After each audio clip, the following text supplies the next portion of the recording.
Hello guys, इस video में हम सीखने वाले हैं JSX। तो मैंने यहाँ पर एक स्क्रैच से प्रोजेक्ट बना लिया है using npx create react app. और यहाँ से मैं अननेसेसरी यहाँ से जो कोड है उसको हटा दूंगा। अभी देखिए हटा दिया। यहाँ पर जाओ ब्राउज़र पे तो आप देखोगे कि कुछ नहीं है। इस वीडियो में हम क्या क्या सीखने वाले हैं, देखिए कि JSX क्या होता है, JSX क्यों यूज़ करना चाहिए, means why JSX is not an HTML। उसके बाद embedding JavaScript in JSX, JS expression in JSX, JSX must have one parent element and JSX attribute और self closing tags and styling in JSX। तो ये सभी की सभी चीज़ें हम सीखने वाले हैं। तो सबसे पहले हम देखते हैं कि व्हाट इज JSX, JSX है क्या।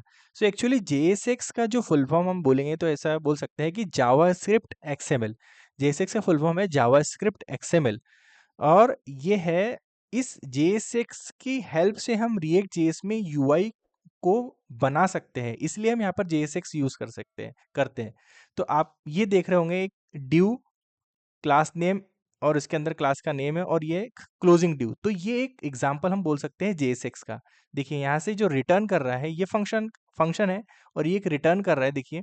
तो ये एक JSX है। तो JSX का मतलब होता है जावास्क्रिप्ट XML और ये यूआई को बनाने में काम आते हैं। दूसरी चीज़ है कि ये JSX की हेल्प से हम मतलब JSX में हम HTML लाइक कोड को जावास्क्रिप्ट में लिख सकते हैं। ये HTML नहीं होता है, लेकिन HTML लाइक कोड को लिख सकते हैं। तो ये हमारे जो विजुअल कंपोनेंट्स होते हैं उसको बनाने में बहुत ईजी तरीके से हम बना सकते हैं। तो ये हुआ JSX हमारा। और दूसरा है, और हमने यहाँ पर देख लिया कि why JSX, JSX is not an HTML। So JSX जो है वो HTML नहीं है। मतलब जिस तरह के आप अज्यूम कर रहे हो कि JSX जो है वो HTML की तरह दिख रहा है, लेकिन वो HTML नहीं है।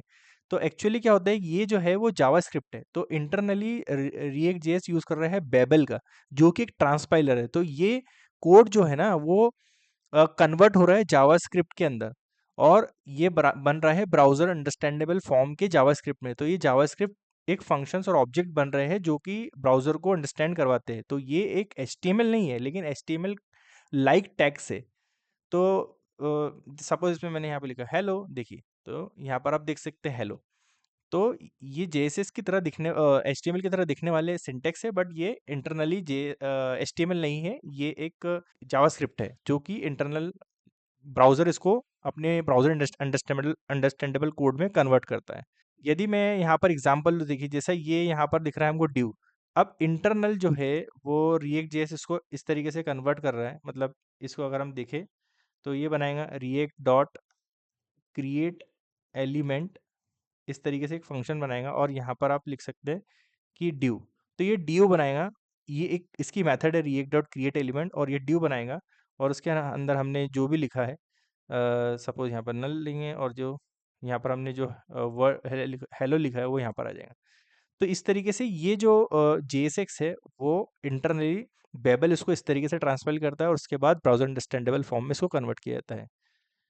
और हम देख सकते हैं कि ये जो JSX है, ओके, इसके अंदर हम जावास्क्रिप्ट को एम्बेड कर सकते हैं। सपोज मैंने यहाँ पर लिखा नेम इक्वल टू राज, और अब मैं यहाँ पर उसको एम्बेड कर सकता हूँ कि नेम हेलो राज। देखिए तो ऑटोमेटिकली यहाँ पर हेलो एंड राज आ जाएगा। अब मैं यहाँ पर इसको अगर राज कुमार करूँ तो ये ऑटोमेटिकली यहाँ पर चेंज हो जाएगा। तो आप देख सकते हैं कि यहाँ पर हम जावास्क्रिप्ट को JSX पे एम्बेड कर सकते हैं।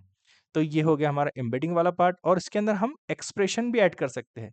जावास्क्रिप्ट में हम एक्सप्रेशन भी ऐड कर सकते हैं। सपोज मैं यहाँ पर बताना चाहता हूँ कि इज लॉगिन, यदि लॉगिन ट्रू हो तो मैं यहाँ पर एक डिफरेंट स्ट्रिंग को प्रिंट करवाना चाहता हूँ। मैं लिखूँगा,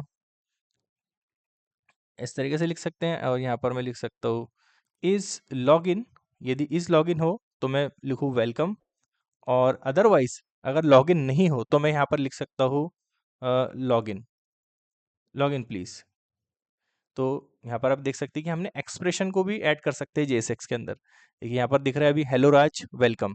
तो यहाँ पर हमको वेलकम दिख रहा है।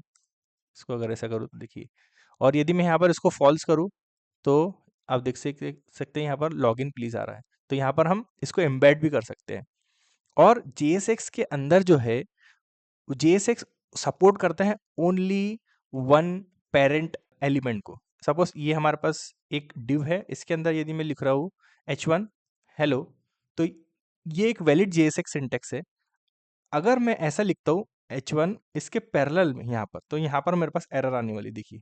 तो आपको कभी भी JSX लिख रहे हो तो उसमें केवल एक ही पेरेंट एलिमेंट होना चाहिए, उसके अंदर ही आपको रैप करना पड़ेगा। यदि आप इस तरीके से लिखना चाहते हो, मतलब आपकी रिक्वायरमेंट है कि आपको इसी तरीके से लिखना है, तो फिर आपको इस वाले दोनों जो पैरेलल JSX एलिमेंट्स है उनको एक फिर से एक ड्यू में रैप करना पड़ेगा। देखिए तो मैंने क्या किया, जो पैरेलल एलिमेंट है, सपोज मैंने बोला ये टॉप ड्यू, इसको मैंने यहाँ पर टॉप ड्यू एंड हेलो, ये दोनों को एक पेरेंट ड्यू में रैप कर दिया, तो इट विल वर्क। सो इसका मतलब ये है कि इसमें केवल JSX की के अंदर हमको ये ध्यान रखना है कि हम केवल एक ही एलिमेंट को रिटर्न कर सकते हैं, तो ये पेरेंट एलिमेंट को रिटर्न करते हैं।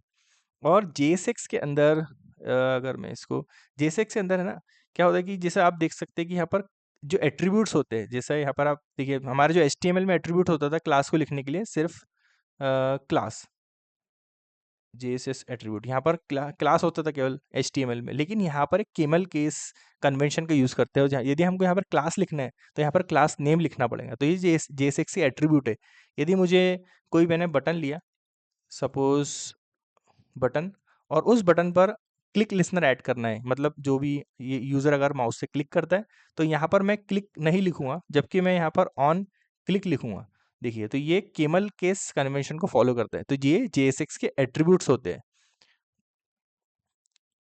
ओके। एंड JSX जो है यहाँ पर जिस तरीके से HTML सेल्फ क्लोजिंग टैग को सपोर्ट करता है, JSX उसी तरीके से सेल्फ क्लोजिंग टैग को सपोर्ट करता है। जैसे हम यहाँ पर एक इमेज टैग लिख रहे हैं और उसके अंदर हम सेल्फ क्लोज दे दे रहे हैं, ये मैंने बोला SRC एंड अल्टेक एंड यहाँ पर इस तरीके से, तो ये देखिए यहाँ पर एक सेल्फ क्लोजिंग टैग को JSX सपोर्ट करता है। उसके बाद JSX के अंदर हम स्टाइल को भी ऐड कर सकते हैं। सपोज मैं यहाँ पर लिख सकता हूँ स्टाइल, और इसके अंदर हमको एक ऑब्जेक्ट प्रोवाइड करना पड़ेगा, ड्यू स्टाइल। तो मैं यहाँ पर एक ऑब्जेक्ट बना सकता हूँ और यहाँ पर हम लिख सकते हैं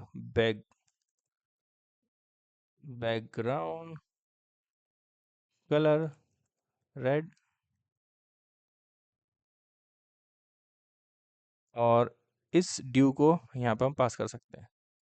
देखिए तो यहाँ पर बैकग्राउंड कलर हमारा रेड हो गया। तो यहाँ पर आप देख सकते हैं कि JSX कितनी अच्छी चीज़ है, क्योंकि JSX एक सिंप्लीफाई तरीका है UI कंपोनेंट्स को, UI पार्ट को बनाने के लिए, क्योंकि जो हमारे रिएक्ट जेएस की लाइब्रेरी है वो UI लेयर को बनाने के लिए ही आई है। तो UI लेयर के साथ साथ यहाँ पर हम मतलब JSX की हेल्प से UI लेयर बना रहे हैं, और उसके अंदर हम एट्रीब्यूट्स को ऐड कर सकते हैं, JS को ऐड कर सकते हैं। देखिए यहाँ पर JS को ऐड कर सकते हैं, यहाँ पर क्लिक लिसनर्स को ऐड कर सकते हैं, स्टाइल्स को ऐड कर सकते हैं, और यहाँ पर आप जो कंडीशनल एक्सप्रेशन होती है जावास्क्रिप्ट की उसको ऐड कर सकते हो। JSX की हेल्प से आप बहुत ईजी तरीके से और मतलब डेवलपर फ्रेंडली हमारे UI कंपोनेंट्स को बना सकते हैं। So that's it in this video guys.